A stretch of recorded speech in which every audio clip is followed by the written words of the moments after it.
Torch here, guys. Man, my baby's sick again. Water pump is leaking.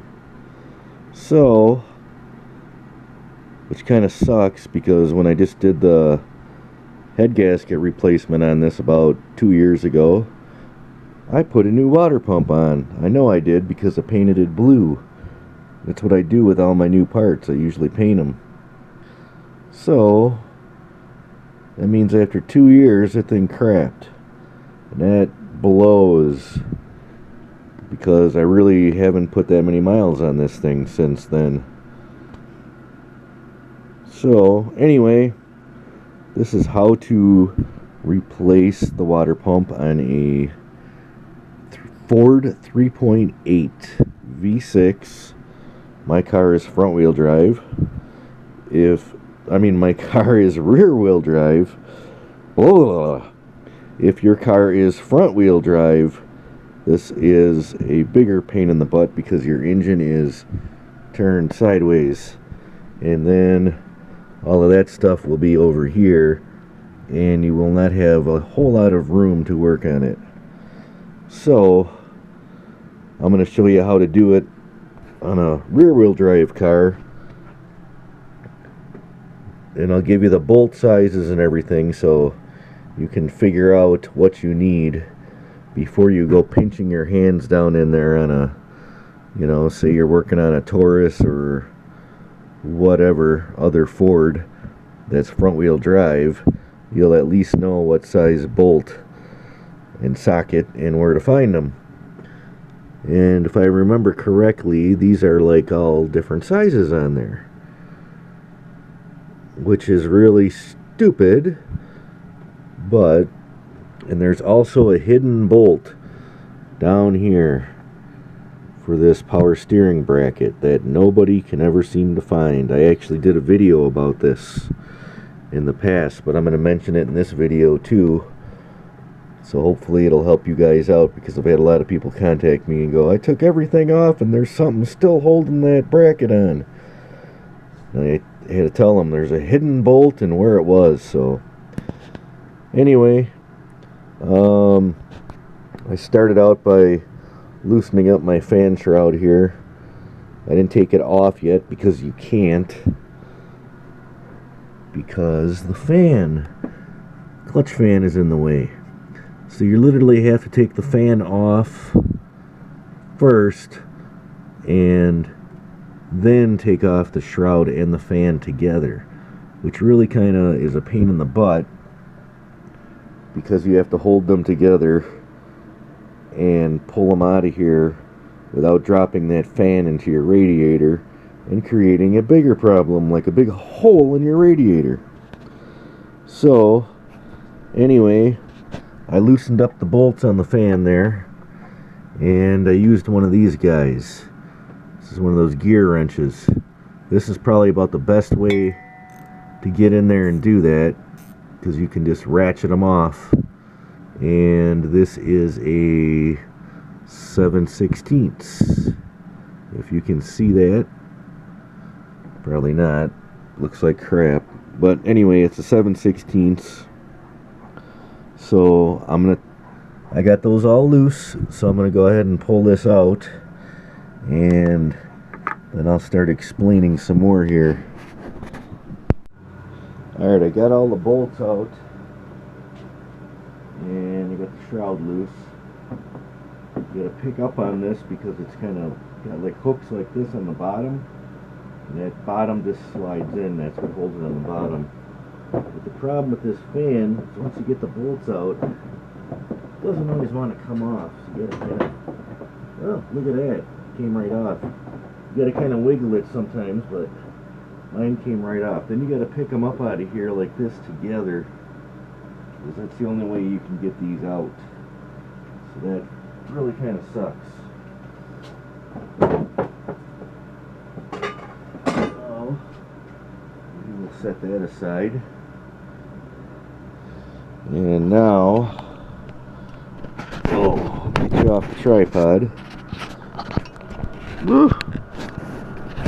I don't know what's worse, not having my tripod and shaking the camera, trying to get it off of the tripod, or trying to shoot and shake all over the place. I don't know. But anyway, so now I can see down in here. See, then there's two over here, and a little guy on the bottom down there, and it feels like there's another one on the very bottom. These aren't too bad. What really bites is you got to take off these two for the power steering bracket, but these are like studs that go in there, and if I remember correctly, they don't come out, so you end up having to get down in here where there's a bolt to take that off, and you got to get this bolt off back here. And dang it, I know there's three of them. Where is the other one? There it is, it's down there. Okay, you can kind of see the hidden one. There's, yeah, you see those two?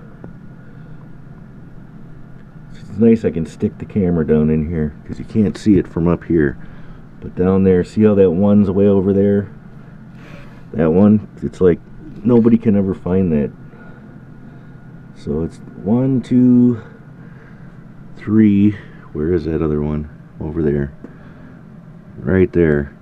And then this whole thing comes off with these two. And then you can just take this whole piece off to get off that bracket. Because otherwise, it'd be nice if these would unscrew all the way out of the engine down here. These studs, maybe they will, but I'm pretty sure they won't, because last time I believe they didn't. And that's why I remember this, and that's why I'm telling you this.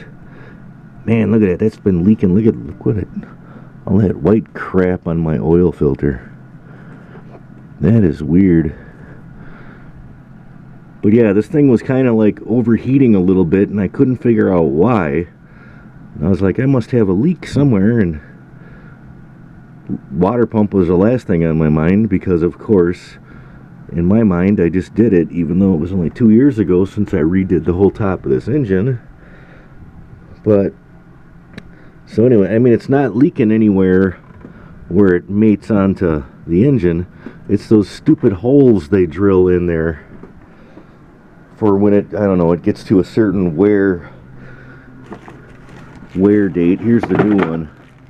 And it just starts peeing out of that hole in the bottom. So it's almost like, I don't know, should I patch that hole so it can't leak? Or what? I don't know. But then I suppose if I do that, I have other problems. I don't know. But that's just crazy. So anyway, got to take off these heater hoses here. And I would definitely say, while you're in here, put new ones on, save yourself some trouble. I'm not going to, because I know that I did these not that long ago. So they should be good. They better be good. So I really don't want to replace them. They're kind of a pain because they snake around funny.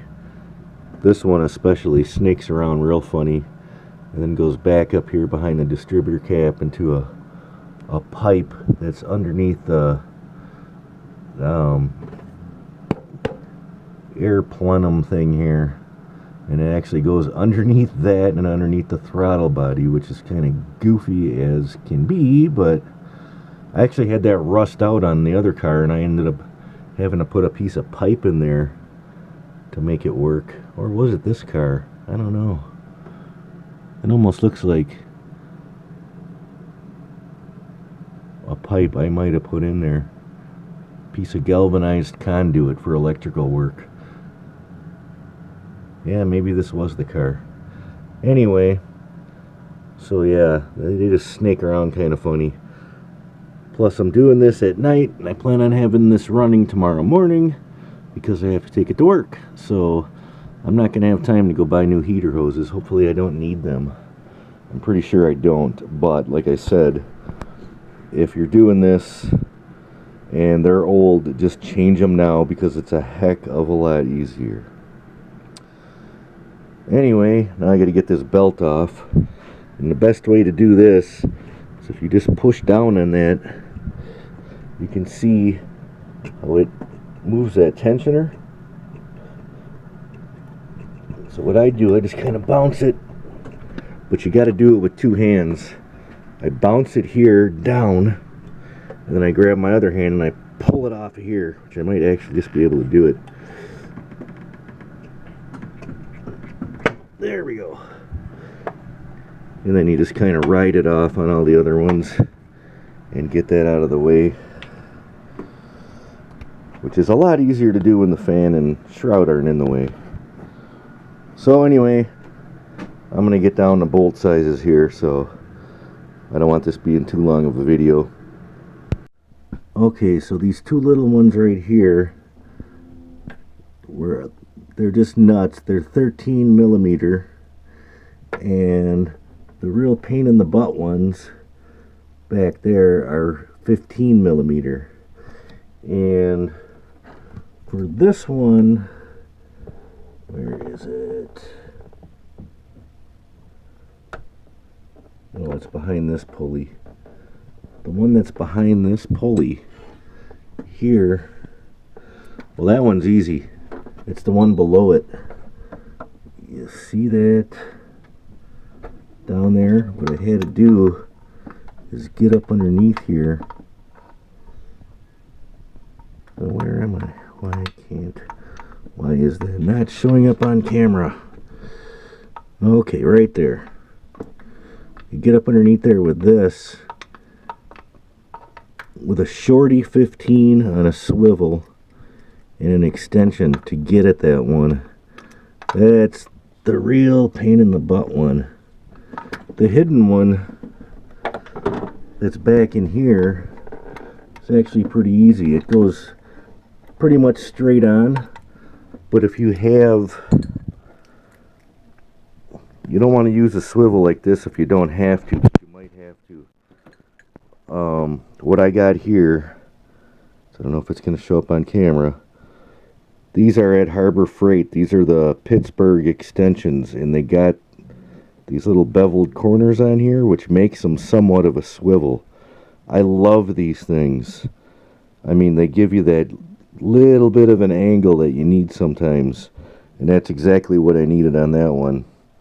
I tell you, you know, I used to think Harbor Freight was real junk, but they've really come a long ways with some of their stuff. I mean, I used to go there and just buy, you know, I'm just going to go get that cheap sockets because I know I'm going to ruin them anyway because I want to weld them onto a bolt I can't get off, you know, and stuff like that. But now, some of this stuff is actually turning out pretty darn good and strong. And they got a lifetime guarantee on them now, too. So, if it does break, you take them back. But see if you can see that head on that. That allows it to swivel a little bit, which is nice. Craftsman never did that. I mean, they were square. So, but anyway, so those are 15s, all three of those. One regular bolt, the one in the middle is like a stud with a nut on it. And then the other one is a regular bolt. So now I got to figure out what the rest of these little, small one there, and then a different size there, same size there, and then those ones on the bottom are probably the same size. And the other thing too here now, what I did, so I got this whole bracket is loose. So now I can just pull this whole thing off, except for right there. I have to do this with two hands again. But what I'm going to do is I tied a piece of good old dollar store rope on here. And what I'm going to do is pull this out. And when I get it out enough out of the way, then I'm just going to wrap this rope around my shock tower here and tie a knot somewhere else so it stays out of my way, because you don't want that thing hanging, because then you're going to have to unplug all the wires and disconnect the power steering lines, and you know, screw that. Just hang it up out of your way if you can. So we'll get to that here in the next little section here. So now I got that tied up onto that shock out of the way, and then I just take the rest of these bolts out and grab onto her here, and she should come right off. But if she don't, you just hit her with a hammer. It don't matter, because you're throwing it away anyway, unless the place you're at wants it back for a core charge, which I don't know what's going on. I haven't had core charges in quite a while here in Wisconsin. I don't know, is that going on by you guys? I haven't had anybody ask for cores in quite a while, so I don't know, maybe they're giving up on that crap. It's probably cheaper to just make new ones instead of trying to whatever they do to the old ones. You know, just like I got brand new calipers for the van, and I just painted those up the other night. But yeah, they didn't want no core. They didn't want no core for them. I'm like, don't you want the old ones? They're like, no. It's like, okay. So I don't know. They usually always take calipers back, but whatever. All right, I'm gonna get figure out what the heck these other bolt sizes are here and let you know real quick. All right, now I got her off, and the smaller ones were a 10 millimeter, and the bigger ones were a 14. Yeah, I think so. What's on here? I had to pull out this bad boy because those stupid studs didn't want to. It's a 15. Okay. Those stupid studs didn't want to come out. So now I'm going to have to take those nuts and double nut them on there. That's where you run one nut on about part of the way, and then you run another one into it, and then you kind of pinch them together a little bit, and then you can run them out to get these studs out. I don't really have to do it, but I want to, because I always make it a point of cleaning up my bolts, because I don't like all this rust and crap on here. And I got to clean off all this old gasket material with a razor blade, and it's not going to be easy to be scraping with these things in the way. So anyway, yeah, here's the back side of it. And that's all it was doing, really, is it's coming out of that stupid pee hole that when it, I don't know what the heck, they get these things set on a mileage, or so, you know, once it hits a certain amount of mileage, they just blow, or what. See, now that's all white. See all that? That's like calcium deposits and everything. That's because I was running it on straight water. Because when this first happened, of course, all my antifreeze was long gone, and it was starting to overheat, so I had to stop and fill it up with water. So it's like, I ain't putting antifreeze in it. It wasn't leaking that bad. I mean, I probably made it probably 50, 60 miles before I had to put more in every time. But I was actually on a trip, which was a 300-mile trip. So yeah, I had to stop about 6 times or so and keep filling it up with water. Look at all that calcium crap. Jeez, makes you wonder what they put in our drinking water. Oh, that's the fluoride. Okay. So we got white teeth. Yeah, okay. Anyway, so now I got to get those studs out, scrape off that gasket material, and put her back together. So, and as you guys know, assembly is the reverse of disassembly. So I'm not going to bore you with putting this all back together. Just make sure when you do this, I would suggest what I always do. I mean, make sure you get this surface nice and clean. And I always use some kind of gasket sealer on here. Because, I mean, I don't know, Fords, every Ford I've ever owned leaks. So, just like rule of thumb, never trust Fords with gaskets by themselves. You always got to put just a thin layer, you know, real thin layer on both sides of that gasket. And none of my Fords leak, surprisingly, except for when you know, the little pee hole on the bottom of the pump goes, then it leaks. But otherwise, I mean, my valve covers, everything, my oil pan, nothing leaks. So I don't know. It's my 2 cents. I'm sticking with it. Oh, by the way, yeah, keep your change. Did you guys hear about this so-called change shortage? Give me a break. How can they be running out of change? So, yeah, okay. Whatever. This is going to be an interesting year here, 2020. I guess. How many ways are they going to try and screw us? So, I don't know. All I can say is be safe and be prepared. Make sure you got some water and stock up on some of the extra stuff you buy. Normally, you know, have a little bit extra because you never know. You might wake up in the morning and they say, you can't go to the store. You can't leave your house. You can't do nothing. So, I don't know. I would say, yeah, stock up on some stuff. Because it's not looking good out there. So anyway, that's my 2 cents.